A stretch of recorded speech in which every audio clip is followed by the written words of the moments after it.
Évangile de Jésus-Christ selon saint Jean, chapitre 1, les versets 1 à 18.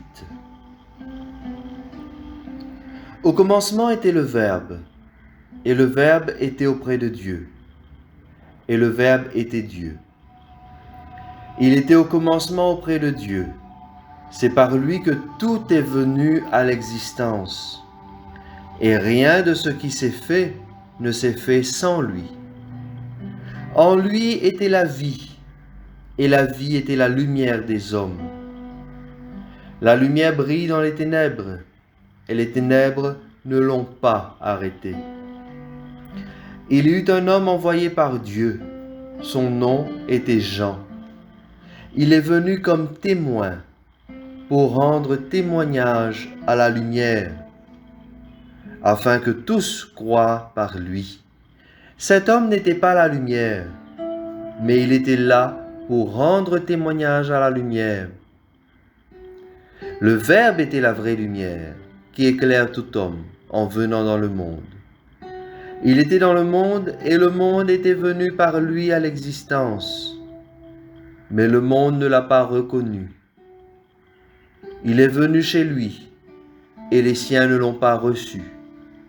Mais à tous ceux qui l'ont reçu, il a donné le pouvoir de devenir enfants de Dieu, eux qui croient en son nom. Ils ne sont pas nés de sang, ni d'une volonté charnelle, ni d'une volonté d'homme. Ils sont nés de Dieu. Et le Verbe s'est fait chair, il a habité parmi nous, et nous avons vu sa gloire, la gloire qu'il tient de son Père comme Fils unique, plein de grâce et de vérité. Jean le Baptiste lui rend témoignage en proclamant « C'est de lui que j'ai dit, celui qui vient derrière moi est passé devant moi, car avant moi il était. Tous, nous avons eu part à sa plénitude, nous avons reçu grâce après grâce, car la loi fut donnée par Moïse, la grâce et la vérité sont venues par Jésus-Christ. Dieu, personne ne l'a jamais vu. Le Fils unique, lui qui est Dieu, lui qui est dans le sein du Père, c'est lui qui l'a fait connaître. Acclamons la parole de Dieu.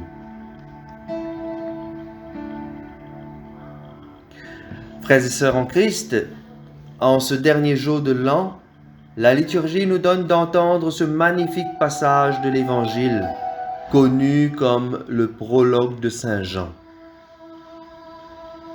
C'est un récit hautement christologique qui nous dit l'origine de Jésus, son rôle dans la création, le don qui est fait à toute l'humanité par son incarnation, sa relation avec le Père et son rôle dans le plan de salut de Dieu. Commençons par son origine. L'Évangile nous dit « Au commencement était le Verbe ». Oui, le Verbe existe depuis toujours, il est de toute éternité. Cela nous rappelle le nom même de Dieu, le nom que Dieu va donner à Moïse. Quand Moïse va lui demander « Mais qui vais-je dire? Qui est celui qui m'envoie?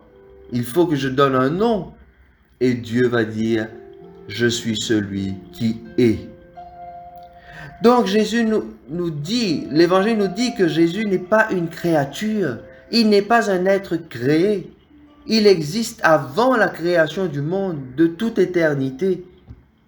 Cela nous montre bien que Jésus est l'aboutissement de toute la révélation. Il est le révélateur par excellence, c'est lui qui nous dit qui est Dieu, le don ultime de Dieu. Et donc, il est le seul chemin possible de salut. C'est le visage de Dieu parmi les hommes. Et c'est par lui que tout est venu à l'existence. Saint Paul nous le rappelle aussi, tout est créé par lui et pour lui.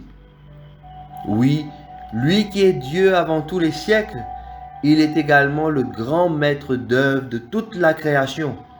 Et c'est par lui que tous les êtres sont venus à l'existence. Dans sa lettre aux Corinthiens, saint Paul nous rappelle « Il n'y a qu'un seul Seigneur Jésus-Christ, par qui tout existe et par qui nous sommes. » En lui était la vie, et la vie était la lumière des hommes. C'est bien lui, Jésus, qui est la lumière qui éclaire tout homme. C'est-à-dire, c'est lui qui nous permet de nous comprendre, qui permet à chaque homme de se comprendre lui-même. Bien plus encore, il est celui en qui nous avons la vie éternelle, lui qui est la résurrection et la vie. Et pourtant, cette lumière brille aussi dans les ténèbres. C'est une manière de nous dire qu'il y a cette force dans le monde qui résiste à cette lumière. Tout comme la lumière se reflète dans les actions concrètes des hommes à travers leur bienveillance les uns envers les autres, les ténèbres également se manifestent par les actions concrètes de l'homme, par son manque de foi, son refus de la lumière, la haine, l'égoïsme, l'orgueil qui peuvent l'habiter. Toutefois, l'Évangile nous rappelle que les ténèbres ne peuvent arrêter la vraie lumière, car le soleil du ressuscité brillera, l'emportera sur l'obscurité de la mort. Et le récit se poursuit, frères et sœurs, en nous disant que ce Verbe qui existait depuis toute éternité est entré dans le temps et dans l'histoire humaine. Oui, lui qui est Dieu depuis toujours vient rejoindre l'homme dans son humanité sans cesser d'être Dieu. Chers amis, le Verbe de Dieu n'est pas qu'un simple messager venant de Dieu, ce n'est pas qu'un simple prophète. Il est la vraie parole qui nous met en relation avec Dieu de manière personnelle, intime. Dans un amour sans mesure, Dieu se donne en Jésus, parole faite chair, et il rejoint l'humanité. Par le mystère de l'incarnation, le ciel est uni à la terre et la terre est unie au ciel. En Jésus, c'est Dieu lui-même que nous voyons. Au terme de cette année, chers amis, souvenons-nous de toutes ces fois où nous avons laissé la parole prendre corps en nous, où nous avons laissé la parole nous transformer. Mais aussi demandons pardon pour toutes nos résistances, pour toutes les fois où nous avons laissé les ténèbres faire obstacle à cette lumière. Seigneur, durant l'année qui commence ce soir, fais que je grandisse dans la connaissance de ton nom, dans la connaissance de toi,